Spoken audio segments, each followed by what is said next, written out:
This is the Mobile Tech Podcast, brought to you by worldpodcasts.com. Now here's your host, Tech Girl, Miriam Joie. Brought to you by Audible. Stay tuned for a special offer at the end of the show. Hi, and welcome to the Mobile Tech Podcast. I'm your host, Miriam Joie, and today is Thursday, July 16th, 2020, and my guest is the awesome Ben Sin. Hi, Ben. How are you? Hi, Miriam. I'm good. Thanks for having me on again.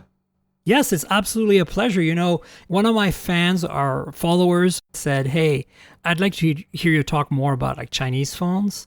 Would you do that? And I was like, who can I talk about Chinese phones with? And well, I thought Richard Lai, which I've had on the show recently, and I was like, Ben would know, right? So that's how I ended up having you on the show this week. Kind of fun.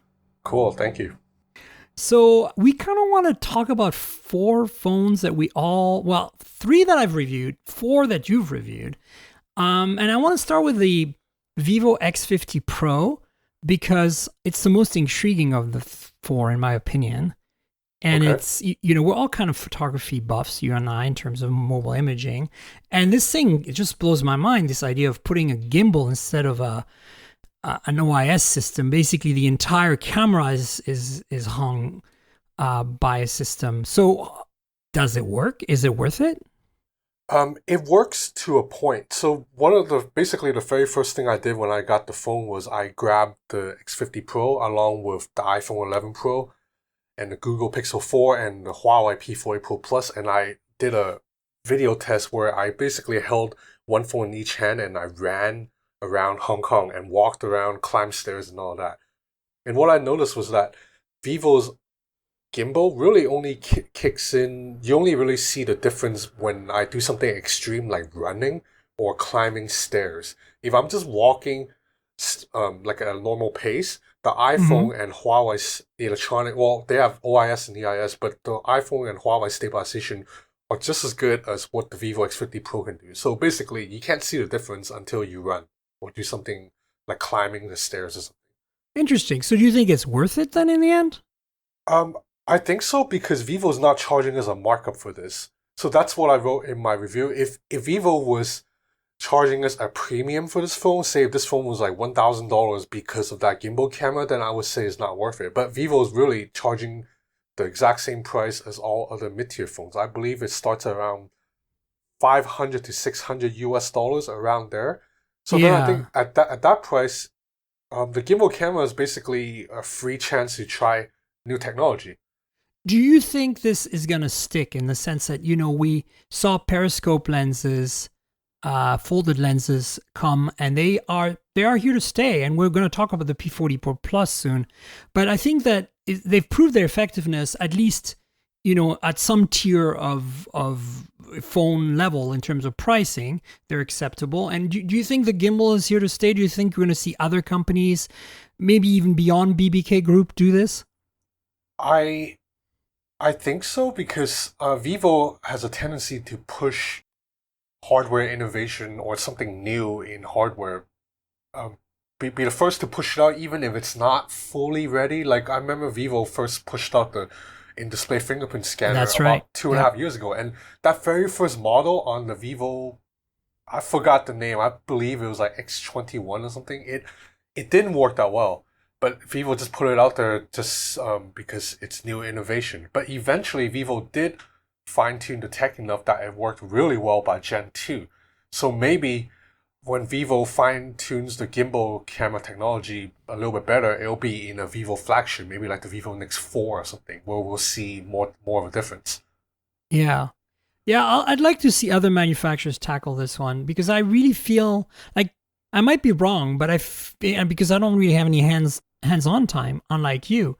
But I feel like this is significant. I feel like this could be a thing that becomes entrenched like the folded periscope lens is at the higher end or even at the mid-range or something, Yeah, but the thing is, I think even phones without like this technology, the top ones anyway, have gotten so good at stabilization. Like the Huawei P40 Pro Plus has some of the best video stabilization I've seen. I think because Huawei shoots with the ultra wide angle camera. Ultra wide, yeah. And then Huawei has a fancy marketing term calls it AIS, I think, so it's like artificial intelligence stabilization, but it does work really well. So on one hand, I admire that Vivo built this new hardware stabilization, but then I also see software stabilization getting better and better by the day. Yeah, for sure. So maybe at some point it'll be redundant, but we said that about OIS for years, you know? Yeah. And look, serious phones still have OIS. Yeah. And, right? and I just want to clarify, so the Vivo X50 Pro's gimbal camera system, it actually does work. It's just not as much as maybe marketing would suggest. So, you know, you're not going to see the difference under most shooting situations. But if you do have to run, then you'll see the difference. Right. What about the rest of the phone? Because obviously, you know, everybody's looking at this gimbal going, oh, X50 Pro, one trick pony. Is there more to this? Like, is the pricing, you know, is pretty aggressive? It's a Snapdragon 765, right? Yeah, 765G. Right. So 5G phone. And in terms of the rest of it, like, did you enjoy it? Was it good?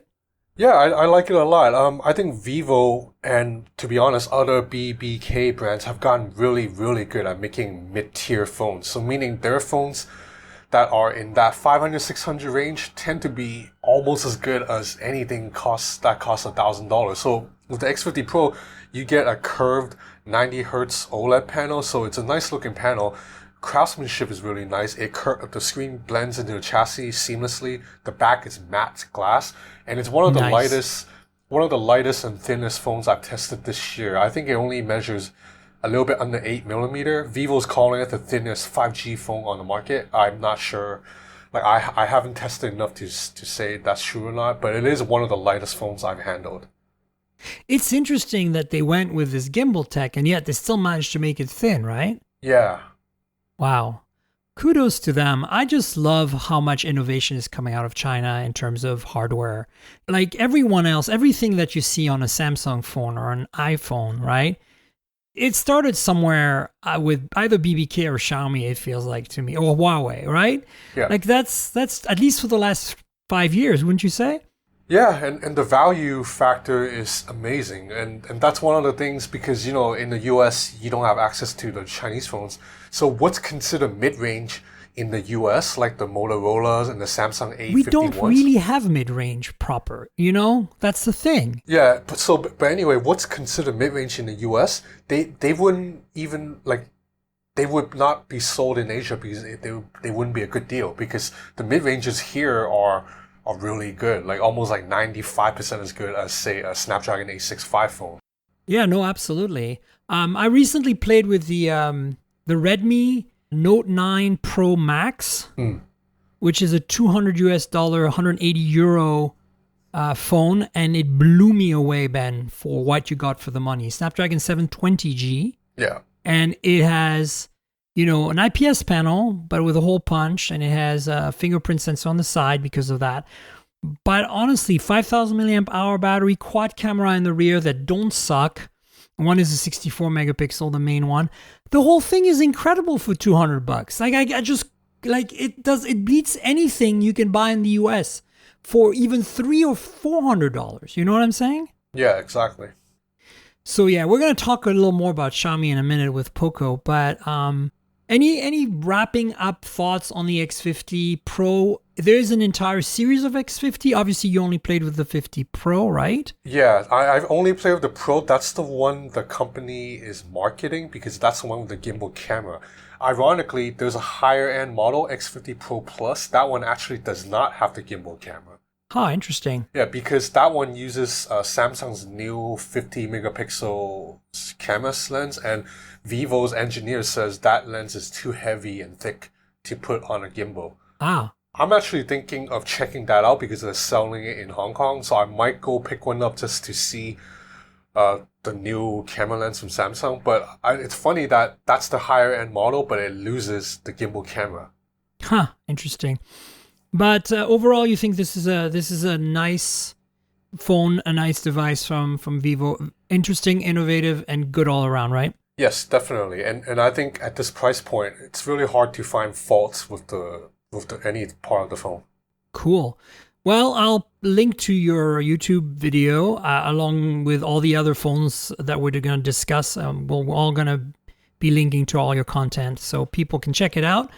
Oh, before we go away from Vivo, I wanted to quickly mention that on Thursday in North America, Vivo announced that the X50 Pro is going to be launching globally. So that's also another thing to look forward to, right? Yeah. So I'll link to a story from The Verge that kind of covers this in a little bit more detail. But basically, we can expect this to potentially come to North America, but at least Europe and other parts of the world that don't necessarily get all of Vivo's products all the time. So that's kind of exciting. Actually, I believe Richard Lai, because we were in a Q&A session with Vivo, I believe Richard Lai asked about US, and it doesn't seem like the US is happening. So the launch will cover Europe and Southeast Asia and India.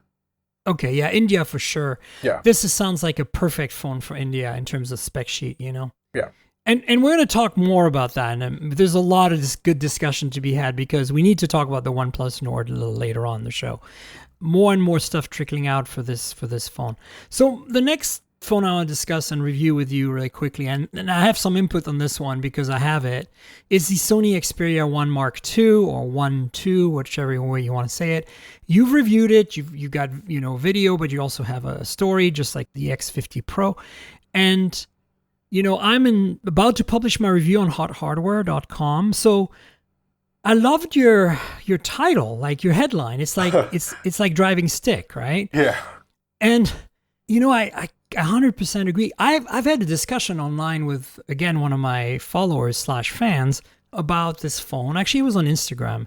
And, they this phone doesn't bring anything to the table in terms of imaging. It's not even as good as an iPhone or a Samsung phone because they're apparently reviewing it as well. And I'm like, but you're missing the point. It's a niche product for someone who doesn't want to have to carry around the alpha camera, the real thing, and has this in their pocket and still has user experience of an alpha camera, right? Yeah.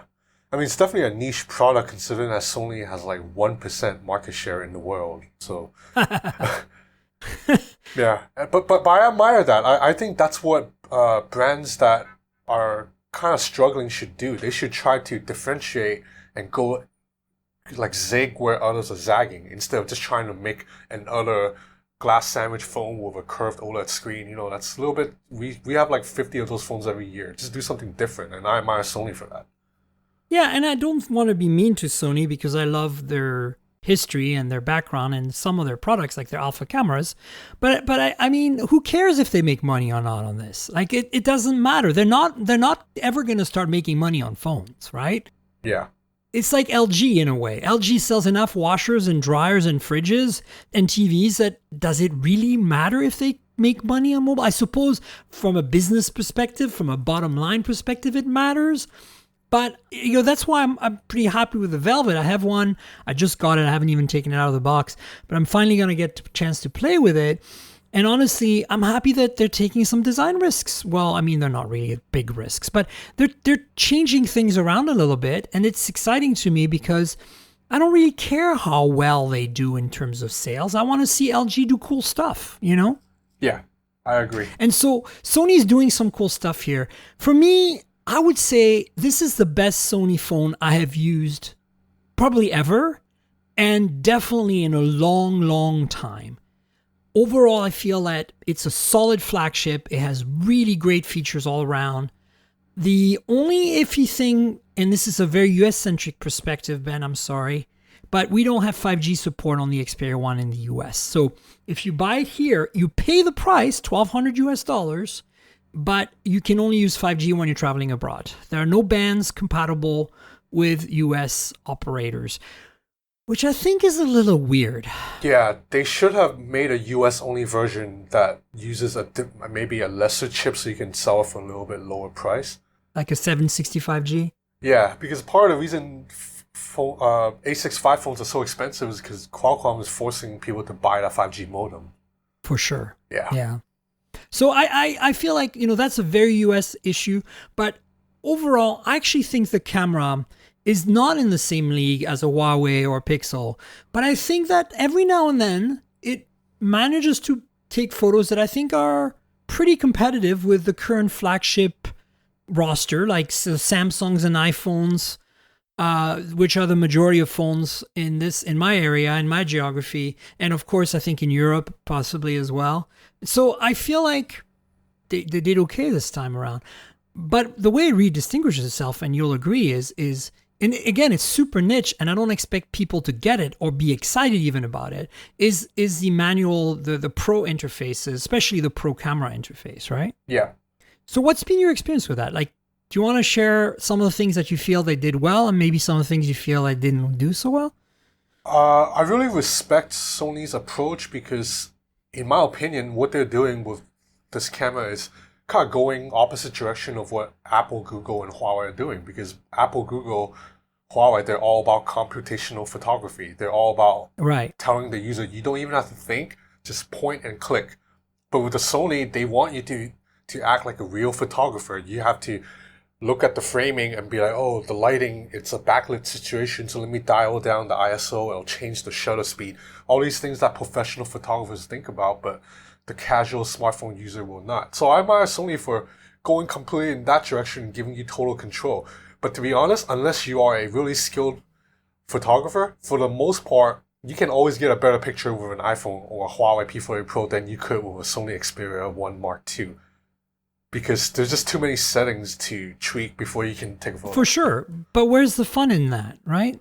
That's the whole point, right? Yeah, so that's why I compare it to driving a stick shift. It's kind of like people who drive stick still claim you can feel the difference, so it's needed. But at the same time, it's a heck lot more complicated driving stick.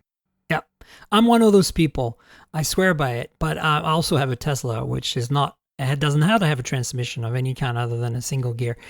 So, it's a bit of both. But I feel like I enjoy my Tesla, which is kind of like a Pixel or Huawei, does everything instantly, perfectly. And I also enjoy, my cars with manual transmissions. I've owned many, many over the years.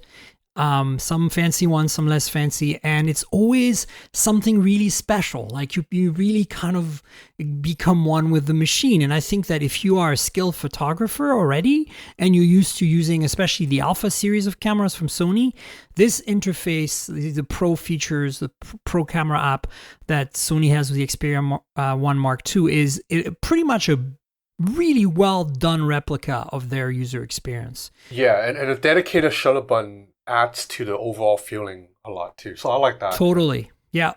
And I love the way the EV wheel or the shutter wheel, depending on which mode you're in, feels like it has detents, right? Because of the haptic feedback. Oh, yeah. Like you can feel it clicking on the screen as you're basically sliding on the dial on the screen. It's very, very well done. So there's a lot of really good things there. But you're right. Once you see the results, every now and then you nail it. Like a real camera, you're in manual control and you get all the right things and it's just really great. But is it really better than what a Pixel or Huawei P40 or or an iPhone or a Galaxy would do? It's hard to tell, right? Like, yeah. If that's what you're looking for, this is not the phone for you. But I think it's also really expensive here in the US, $1,200. And it is very premium, like it's really well made. And I love this 21:9 aspect ratio. The display is really gorgeous as well. I think that if you are into consuming content, watching video, listening to music and stuff, there's a lot of little things that they've put in, right? Yeah, but I do want to ask, can you see the difference between 4K and, say, just Quad HD? No. Because I cannot. No, so I can't. I just think 4K panel is kind of... And it's also kind of cheating because if you count, 4K, it has the width pixel count, but doesn't have the height pixel count of 21:9, right? Yeah. It's not like what people think of like as true 4K or whatever, Yeah. But close enough. I guess technically it is 4K. No, I don't see the difference. I would much prefer a 90 hertz or 120 hertz refresh rate, which they don't have. They're stuck at 60. Thank you. Because I've been saying that, and some people disagree with me. They tell me I can see the difference between 4K. I don't agree. I'd rather have 90 or 120 hertz over screen resolution. I mean, heck, I'll take 1080p if you can give me 90 hertz or 120 hertz. 100% every time.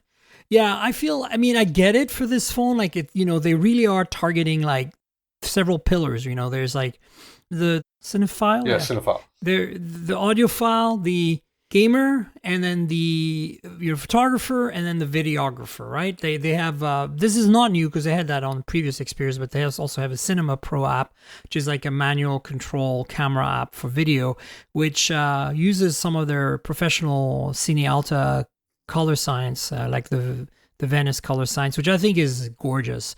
And if you're into shooting video, this gives you like manual control over a lot of things. And will it replace your real camera again? No, it won't. But at the same time, it gives you some flexibility that I think the only other company that come close to that in manual kind of video controls is LG, right? Yeah, LG's manual video mode is really good, actually. Yeah. So that's the Xperia 1 Mark II. And I don't think I can recommend that phone to too many people, especially with the lack of 5G in the US, especially at $1,200 But damn, it is a great phone. And if you love photography, it is a really interesting phone. And more importantly, it's the best phone Sony's, I think, has ever made, right? Yeah. I mean, can you remember a Sony phone that hit all the right notes like that? The Xperia 1 and Xperia 5 came close, but they didn't have a headphone jack. This has a headphone jack. And I feel like this 20 frame per second stills photography where it does face and eye autofocus in real time, 60 times per second for 20 frame per second shooting is unmatched on any other phone. Like that's something straight out of the alpha cameras, right? Yeah, that feature is pretty cool. It actually works really well too, which has really surprised me. I was like, wow, like the autofocus system on that phone is pretty intense. It's dual pixel PDAF, phase detect autofocus. Plus it's got like a time of flight sensor that they actually use as a autofocus rangefinder. It's pretty amazing. Yeah, there's all kinds of little stuff like that I feel is really unique. And it's a pretty thin phone too, considering what they've managed to pack in it. So yeah. Any final words on that? No, not much other than I admire that Sony's trying to do something unique and basically go in its own direction. Yeah, I completely agree. It's a good way to put it. So the next phone we want to talk about that we both have had time with, and you again have a review, and I'll put the YouTube link to your Xperia review and to this phone's review. That's the P40 Pro Plus from Huawei. The one with dual zoom lenses, dual optical zoom. One is a true 10x optical. Yeah. Right? And the other one is a true 3x optical.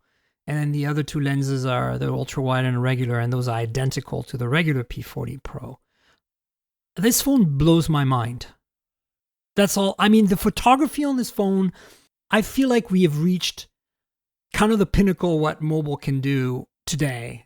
If you had to show somebody and say, which phone is it that defines mobile photography in terms of tech and, performance and results, this would be the phone, right?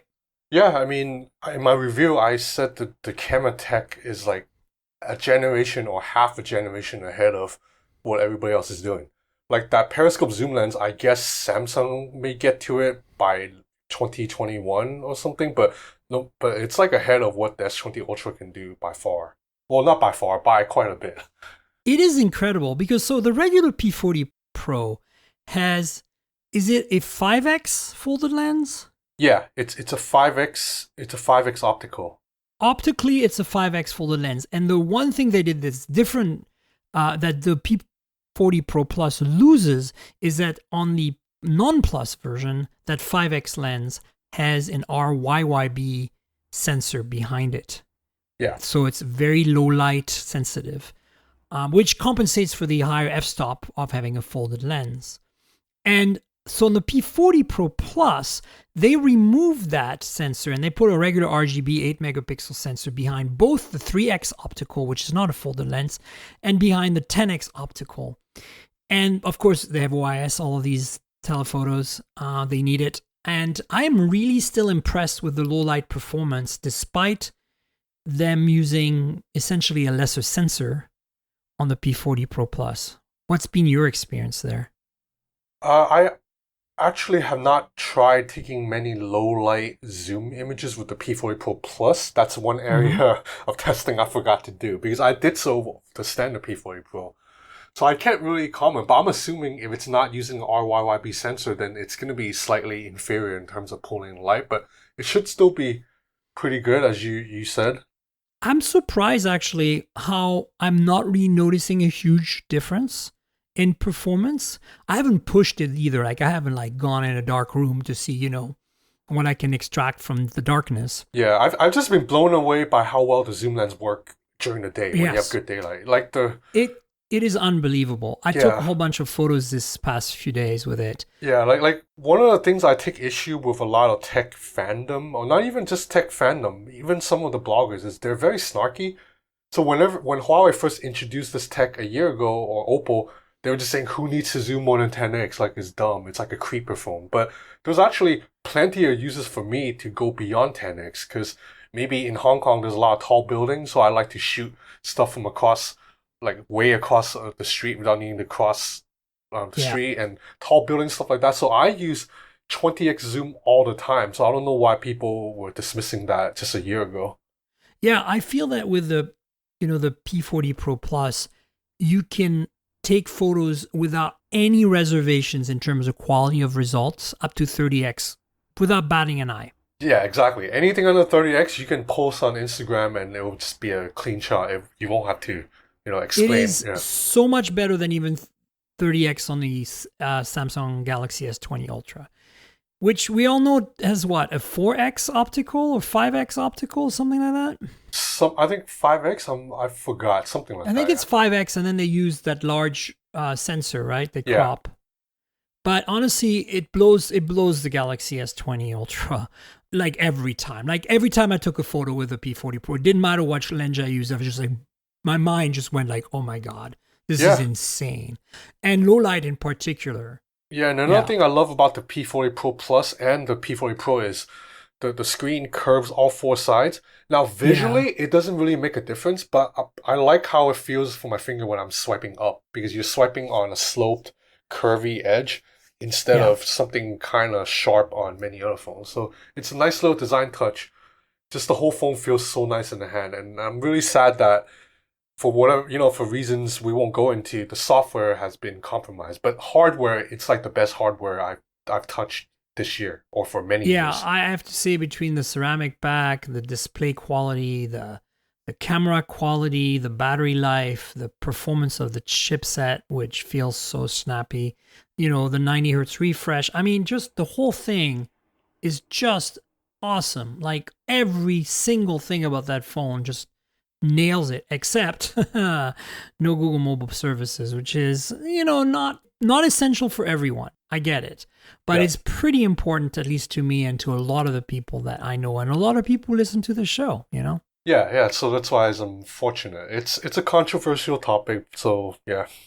For sure. I just have to say that I, they sent me the P40 Pro Plus, and it sat there for a little while on my desk because I was busy with other things. I was like, I really need to take it for a real camera imaging spin. And I was like, yeah, it's going to be good, but, like how much better can it be? And it's not really better than the P40 Pro, except at zooming. And when you start zooming with that thing, especially zooming a lot like you like to do, oh my God, it is unreal how good this phone is. I was just blown away. And even the rest of the cameras, everything about it is just so sorted out. Like, it really amazes me how well Huawei has worked with Leica to get everything just right. It's not, and it's a bit of computational and a bit of, brute force amazing hardware. Like, they don't skimp on one or the other. You know what I'm saying? Yeah. That's what I like about it. Yeah, and like I said earlier, the stabilization is probably the best I've seen in Android for video stabilization. Yeah, I haven't played too much with video yet, but you're right, because I did zoom in video. Does it actually switch lenses when you zoom in video, or does it crop? No, it switched lenses too. Okay. But Wow. when I say good stabilization, I just meant standard shooting with the ultra wide. Well, they call it ultra wide, but Huawei's ultra wide is not that wide. So that lens stabilization on it is amazing. I basically used it on a moving boat, and footage came out clear. I mean, not clear, fluid, like smooth. I'm not like shaky. Smooth. Yeah, you couldn't tell you were on a boat. Yeah. Wow. That is impressive, I have to say. I need to take it for a longer spin, especially on the video side. But so far for imaging, for photography, for stills, super good job with all the caveats, of course, of having a Huawei phone in 2020. Yeah. Such a pain, Yeah, indeed, yeah.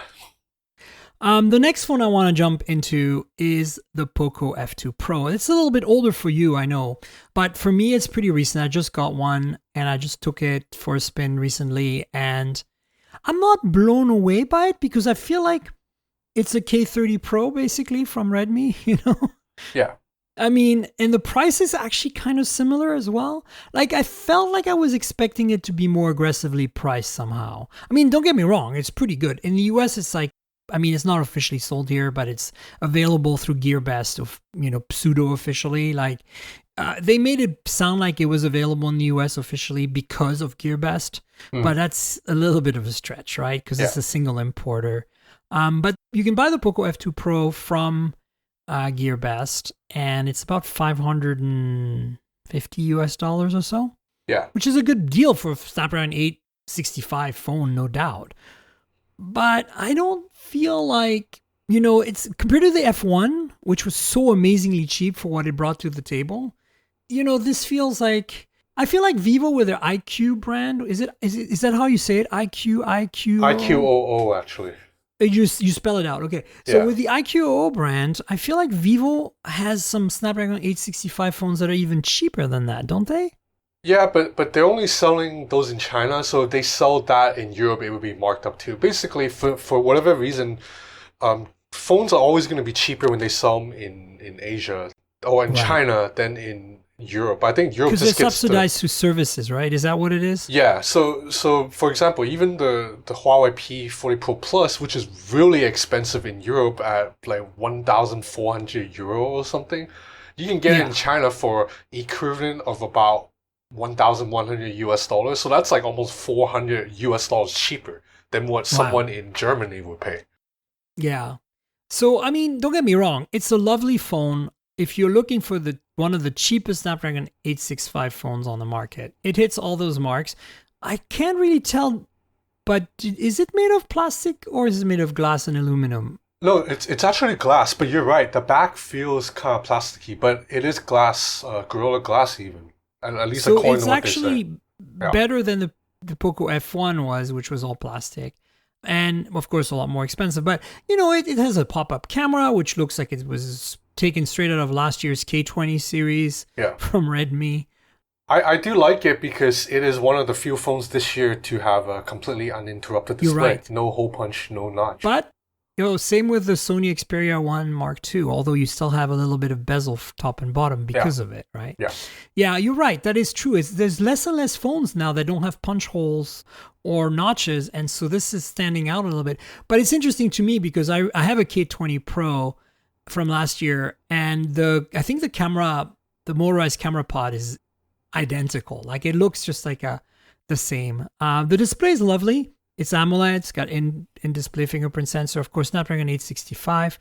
It does not seem to support 5G bands in the US, though. I've tried with AT&T and T-Mobile, and so far, no luck. Like the Mi 10, by the way. I have a Mi 10, and it doesn't do 5G in the US, even though it's a Snapdragon 865 phone.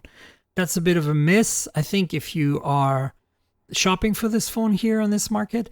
But the cameras are solid. I feel like, there's no OIS on the main lens. That's a given at that price point.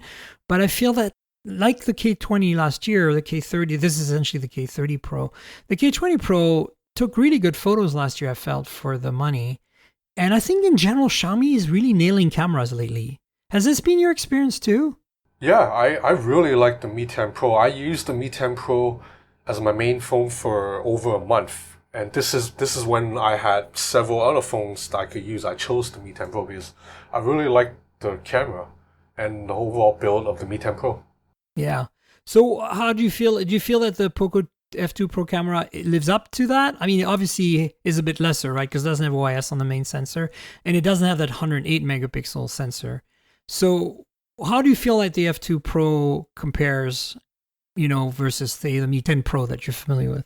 I think factor in the price difference, because the Mi 10 Pro is relatively expensive, I think the Poco F2 Pro is a much better buy for say, just an average consumer who may not be too picky about stuff like IP water resistant rating and wireless charging, stuff like that. Yeah, it does have a headphone jack, and it does have a large battery in it. So that's actually a pretty nice thing to have. So the only thing that bugs me about the Poco is that it only has a 60 hertz panel, because other Chinese brands like Realme are giving you 90 hertz at that same $400-$500-ish price range. It's true. And there's no telephoto zoom lens, so that means any zoom is all digital. Yeah, it's a 64 megapixel sensor, and it crops, and you can tell it doesn't look good at all. But again, I can kind of live without the telephoto at that price point. I mean, there's a headphone jack, which I think is great. And as you said, this uninterrupted display, so that's nice. I mean, I think it's a good phone. I just think Chinese brands have pushed the bar so high in terms of what we expect. I mean, to be honest, if Samsung put this out in the US, people will go gaga for it. It'll be like Snapdragon 865 for $500. It's just that we expect more from Chinese brands. Well, I think also Xiaomi, kind of was kind of the leader, it seemed, in terms of value, and I feel like they're not anymore. Like, when I got the Poco F2 Pro, I thought it had a 90 hertz display. Like, I expected it had a 90 hertz display. I did not expect OIS, but I did expect a 90 hertz display. And then I went to see the specs sheet, and I was like, oh, I was wrong. Wow, I'm surprised. You know what I'm saying? Like, it was one of those things where, that would have been nice. That's kind of what I'm saying. Like, we were talking about what's missing. To me, the telephoto I can live without, but the 90 hertz display I can't, I mean, don't get me wrong. A telephoto is always nicer than the stupid macro camera that everybody puts on all their phones right now. Hello, Poco F2 Pro. Hello, OnePlus 8 Pro has at least the macro built into the ultra wide, which is the way it should be, with an autofocus module. But yeah, it drives me nuts when they do that. But at the same time, I'm willing to accept that for cost-cutting measures, because it's hard to do a good telephoto with optical stabilization, So that's my take. But the Poco F2 Pro doesn't feel quite as special to me as the Poco F1 did. And I think a lot of it is because, as you pointed out, the Chinese competition has kind of caught up or surpassed Xiaomi in terms of value now, with the iQOO brand and the Realme brands and BBK in general. Even Oppo is making some good stuff at that price point. Yeah, definitely. Because, for example, that 90 hertz complaint we both had earlier, the only other brands giving us 90 hertz at a mid-tier price range is BBK. That's it. Samsung's not doing it. Apple's not doing it. So we're only complaining because BBK is giving us 90 hertz at like $450. So it's just Chinese brands are so competitive that they're making things really tough for each other, which is good for consumers. Yeah, for sure. Yeah, so overall, I feel like, if you're looking for the cheapest non-gaming phone, Snapdragon 865, this is your pick. I reviewed the Red Magic 5G a while back in Hot Hardware. Check that out. In the US, that's officially sold in the US, Ben, and that's $579, which is with US band support for 5G, which is pretty impressive. Pretty good bang for the buck. But it's very disappointing in terms of imaging comparatively, right? So I didn't get to test that phone, but I wouldn't be surprised. Yeah. Like, I feel like the Poco F2 Pro is much more balanced overall in terms of its spec sheet. Like, it's good at everything it does, whereas, and it's only $29 difference really in the US between those two phones. So that's why I'm comparing them. The Red Magic 5G is still mostly a gaming phone that happens to be flagship spec because it's a gaming phone. But then if you want to use the camera, it leaves a lot to be desired. And a lot of it is just software. Like, if you install the Google Camera app, things improve drastically. But again, you shouldn't have to, right? Yeah. I think definitely one advantage of Xiaomi is it's a bigger company, so it manages to, it's spent more resources at building its own camera software, so it goes down all the way to its even budget phones. But I feel like there was a time when you got an Oppo phone or you got a you got a Xiaomi phone or you got a OnePlus phone in the earlier days, and the camera was, going into it, you were going to be like, this is adequate, but not spectacular and not, doesn't quite manage to reach kind of like the level of acceptance that you want. I feel that's not true anymore. I feel like Vivo, Oppo, OnePlus, Xiaomi, everybody is now making even cheap phones like that Redmi Note 9 Pro Max I mentioned earlier that don't suck at taking photos anymore, Yeah, definitely. Oppo and Xiaomi have improved by leaps and bounds in imaging, digital imaging. And I feel that even OnePlus, like the OnePlus 7T, the 7 before that, 7 Pro, I feel like since around the time they started using Sony's IMX586, things improved significantly in OnePlus land. And I wonder how much of that was cross-technology sharing between them and Oppo and Vivo, Yeah. Because you don't do this stuff alone. As you said, like you can't acquire that knowledge and that experience until you iterate and share across a broad range of products, right? Yeah. So, speaking of OnePlus, we've got to talk about the latest. This is like the third or fourth episode in a row that OnePlus's marketing machine is doing its magic. And I mean that in the most positive of ways. I think it's really impressive what OnePlus's PR crew has been able to achieve here and with the OnePlus Nord. Because honestly, we're getting to see more and more of this phone every day, it seems. The latest being this week, an exclusive video interview with Quartet by Marques Brownlee, MKBHD. I'll link to the video below. We finally got to see the front and the back of the phone, and we finally got to see what we think are earbuds from OnePlus that Quartet was wearing, and that beautiful shade of blue that I guess is potentially going to be their marketing color for the Nord. I don't know. It's interesting, right? Yeah. I've been following the Nord a little bit, not as closely as a lot of other people, but it's going to be a really good value phone, and OnePlus's software is my favorite software on any phone, so it's going to be great to use, I'm pretty sure. Yeah, no, I'm super excited about this phone. I'm really bummed it's not coming to North America, to the US.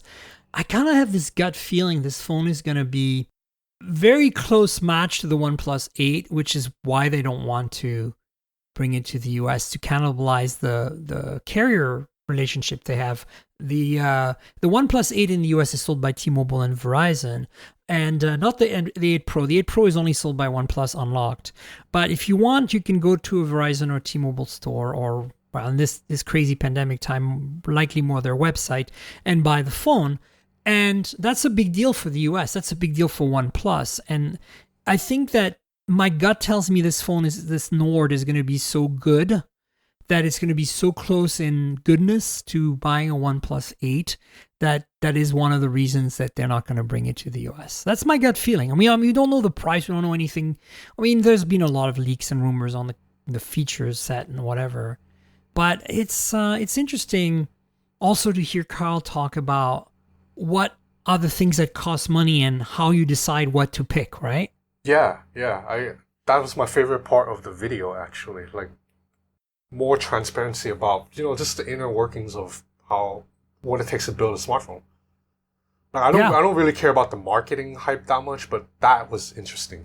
Well, I don't care about the marketing hype either, but I feel like they've done such a good job this time. I do think a lot of tech sites fall for it, though. Like, what's the point of running a news post every day on the Nord just because, they revealed a poster, they revealed the earbuds? Like, I'm not excited about the earbuds at all because it's probably just the same as the wireless earbuds from Xiaomi, from Oppo, from Realme, from But we Vivo, don't get those here. You see, that's the thing you have to understand, that I think for us, US coverage, a lot of this Nord hype is kind of like forbidden fruit.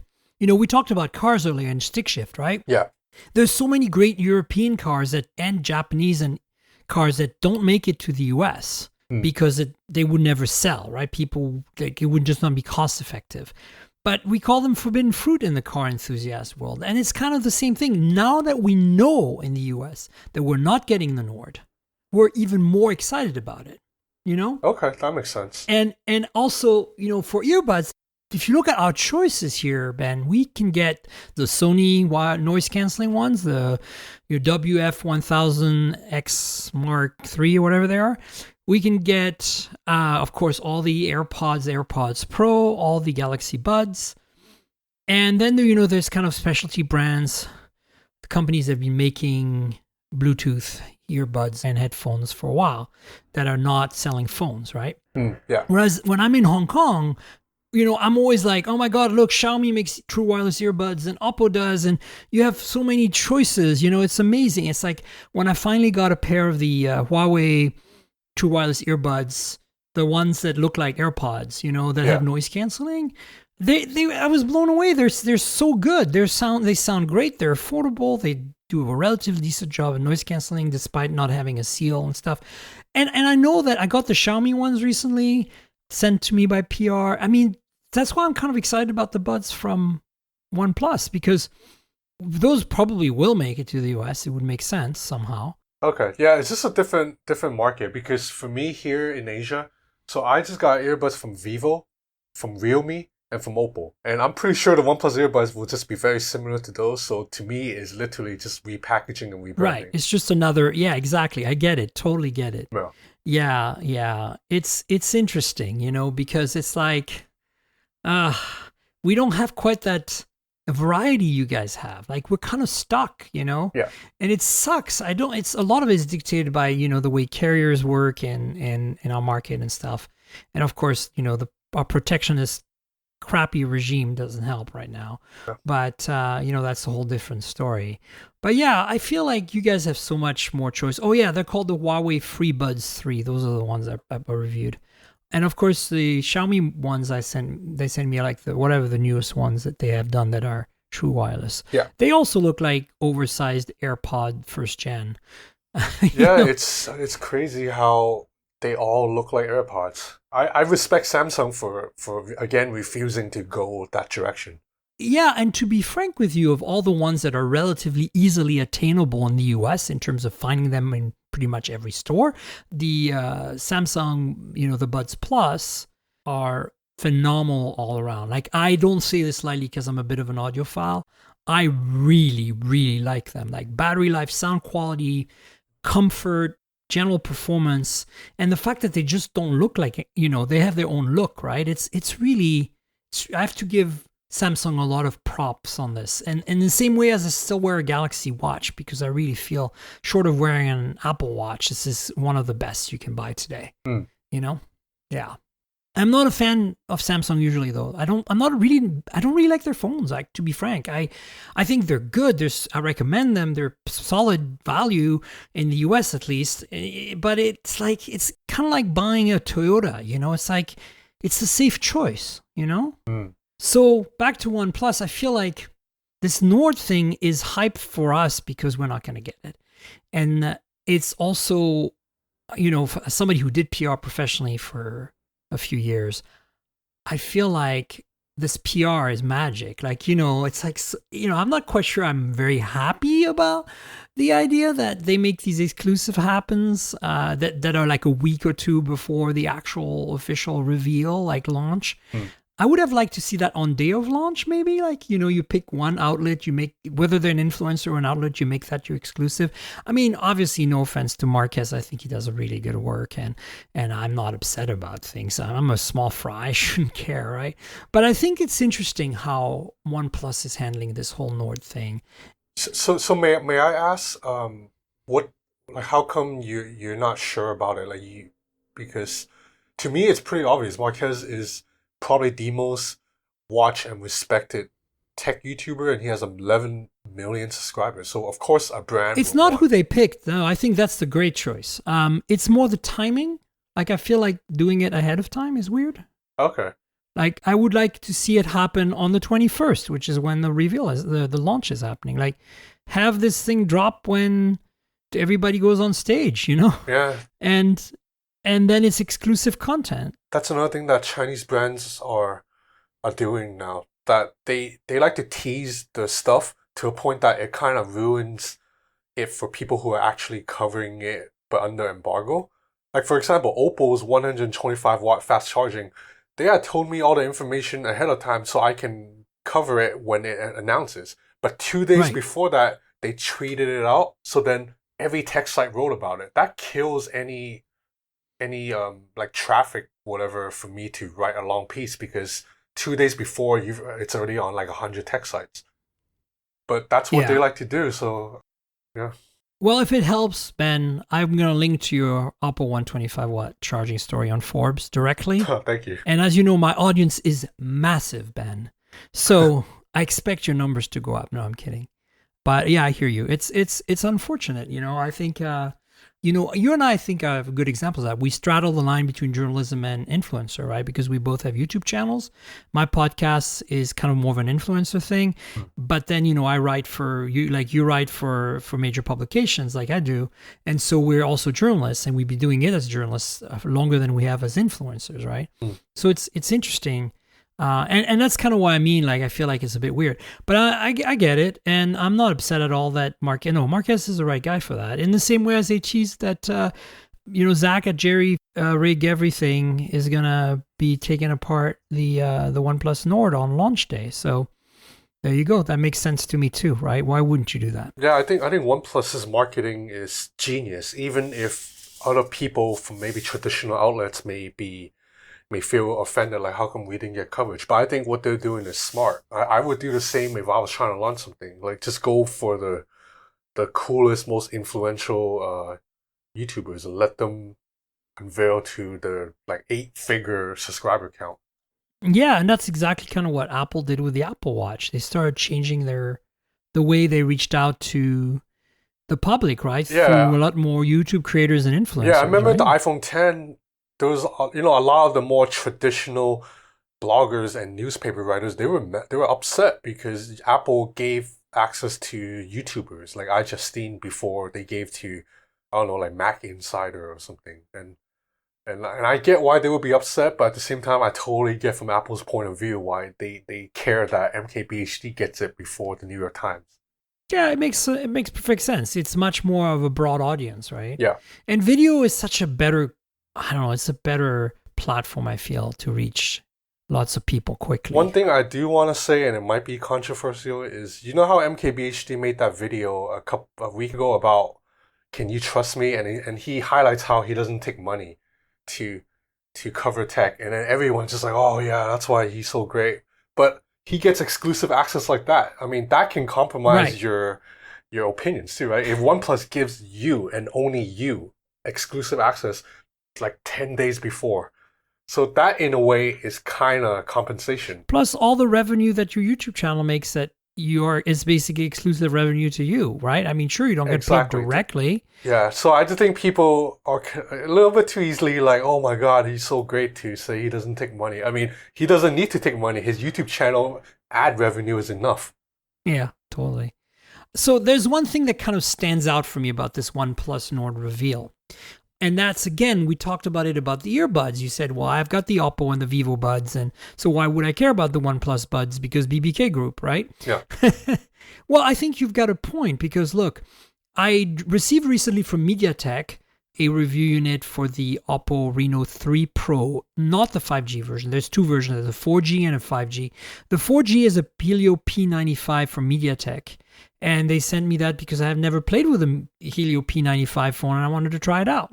And it's exclusive to India, at least the model I received. And then there is a 5G version with Snapdragon 765G.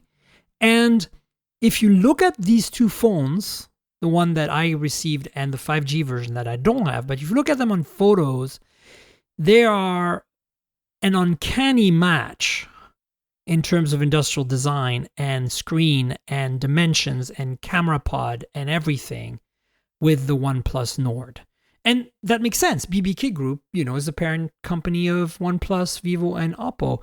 But it makes me wonder how much we're going to see in terms of similarities, in terms of specs between these two phones. The Reno 3 Pro series, because there's two versions, and the OnePlus Nord. It looks to me like they might be sharing displays at least, and potentially some cameras. And yeah, I mean, It doesn't bother me. Like, it's cool, and I don't think it should bother and stop anyone. But it's interesting to see that maybe the reason OnePlus can do the Nord and, hype it as a sub 500 super awesome mid-range phone is because of this technology sharing, because they have access to Oppo's and Vivo's stuff and vice versa, right?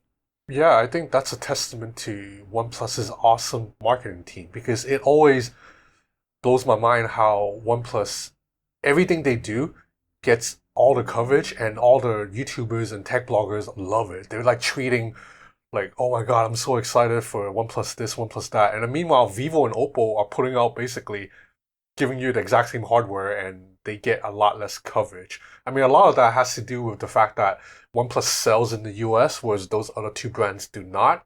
But I do think OnePlus's marketing, they do a good job of coming off like we're like the hip, cool brand, Yeah, I think they did that well from day one. I think that's one of their shticks, and I like them for it. I feel like, look, I'll be frank with you, Ben. One of the things I have a really hard time with on Chinese phones, and I don't mean Chinese phone from mainland China, I mean Chinese phones sold globally and to other Asian markets like Hong Kong and Taiwan and stuff, is the software just isn't quite as polished to me as what I get on a OnePlus or on a Moto or on a Pixel or on... there's a few companies out there right now that are like the Xperia 1 Mark II we just talked about. That has an almost pure build of Android on it. Pure is kind of a loaded word here, but you know what I'm saying? It's like, I like that. And maybe it's because I'm not used to being in markets where other more skinned versions of Android kind of rule the roost. But I feel that that's, to me, is one of the reasons that a lot of us in the West, at least in Europe and North America, get super excited about OnePlus. Oxygen OS is awesome. Absolutely awesome. I agree with you. Right? I think Oxygen OS personally is my favorite Android skin. I like it even better than the stock Android that runs in Pixels. Yeah, I agree, 100%. And I also agree that Chinese Android skins, other than OnePlus, the other Chinese Android skins used to be terrible. But I think it's much better. They've improved by leaps and bounds. Like Oppo's Color OS is really good. Oh, Color OS is much, much better. I really love what I saw on the Oppo Find X2 Pro. I would say Color OS is creeping close to reaching Oxygen OS in terms of my favorite Android skin. Like it's close. It's getting there, but like the Sony goes like this Oppo Reno 3 Pro 4G, the P95 Helio MediaTek version. Honestly, it doesn't feel nearly as. It's probably an older version of Color OS because it feels much heavier handed than the Find X2 Pro that I reviewed. Yeah. The Find X2 Pro is really the first Oppo phone I felt like, my God, finally software I can live with from Oppo. Yeah, I think ColorOS has improved a lot in the last year. Even a year ago, my reviews I would criticize it, and now I praise it. Yeah, and I think that Xiaomi's gotten way better too. Yeah, I agree. I'm not sure about Vivo. Vivo, that's interesting you ask, because Vivo's Android skin used to be probably the worst. Because they did this weird thing where your shortcut toggle buttons that are on notification shade on other Android phones, Vivo we used to put it at the bottom via a swipe up menu. Oh my God, it was so bad. But Vivo has fixed that. The Vivo X50 Pro runs a newest version of FunTouch, and it actually resembles more like a traditional Android software. Still not as good as Color OS or Oxygen OS, but it's a lot better than previous FunTouch. So everybody seems to be getting there. What about Meizu? Because I reviewed a single Meizu phone once, and oh my God, I felt like it was on an iPhone. Yeah, Meizu software, I am not a fan. There's no app tray, and is it still that bad? They still haven't evolved? No, because Meizu, unfortunately, Meizu's a really struggling brand. I'm not even sure if they'll even be around a couple of years from now. Like, the marketing team has shrunk to a point that they don't even have.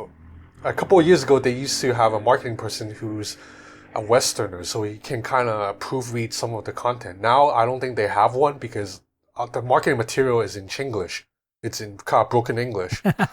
So that's a sign that the budget has gone down a little bit. Like they cannot afford to hire like a Western person. But Meizu was such a thing for a while. Them and Xiaomi would duke it out in terms of making the cheapest, most feature-packed Android phone back in the day, remember? Yeah, Chinese Phones are just too cutthroat. I mean, I did test the latest flagship, the 17, and it's good. Yeah. It's really good hardware, but the software is just not there. And inside the software, again, if you go on the menu, there's like some Chinglish in it, and that's just like a really red flag. Oh, you know what was like that? The Red Magic 5G was like that. Yeah.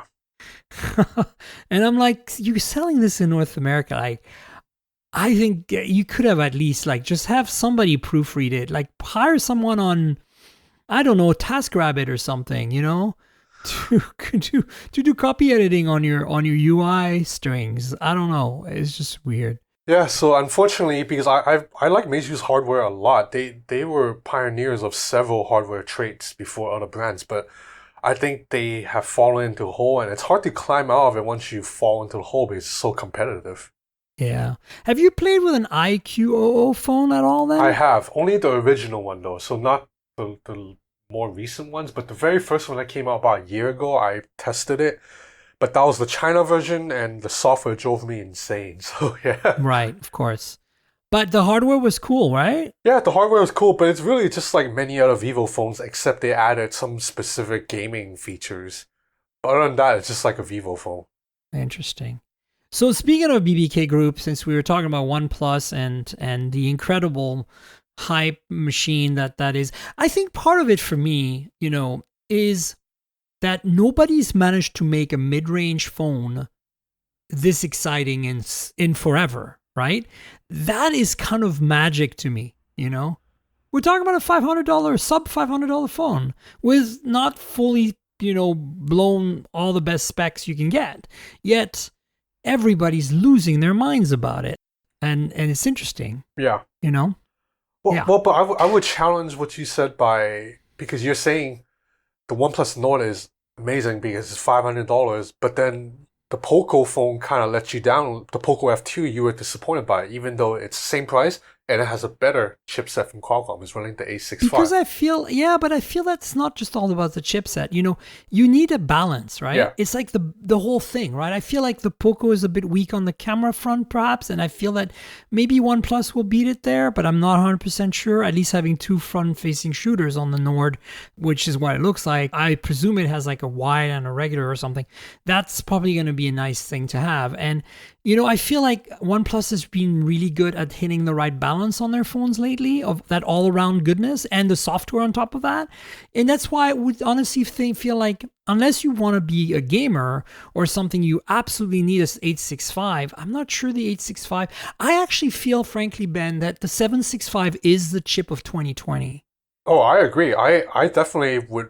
If you can offer me like a 765 phone and save $200 off the price, I would take it. I would take a Galaxy Fold 2 with a 765 if it will save me some money. Absolutely. I feel that there's no rhyme or reason for the 865 almost, it feels like to me anymore. And I mean, unless you're a gamer or something, but that's like such a thin use case. It's just weird.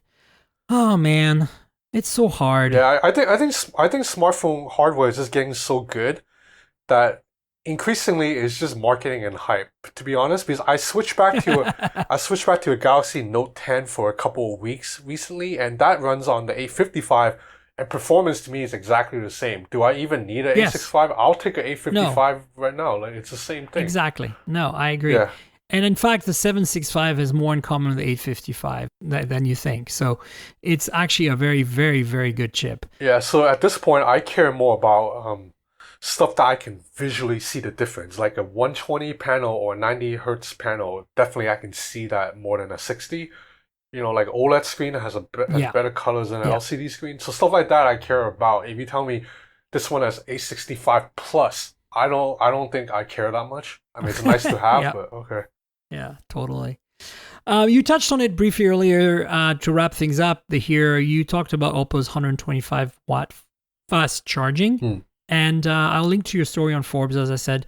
What's your take on that? I mean, are they doing, like, for SuperVOOC 2, they did 65 watt using 2 cells charged in parallel, right? Yeah. Are they doing 4 cells charged in parallel now to get 125 watt? Because that's the only way I could see them do that. I think they're doing 3. I actually... Yeah, I actually, that's why I was complaining, because after they leaked the 125 watt, then I stopped paying attention because then to me, it's already out in the open. There's no need for me to dig deeper.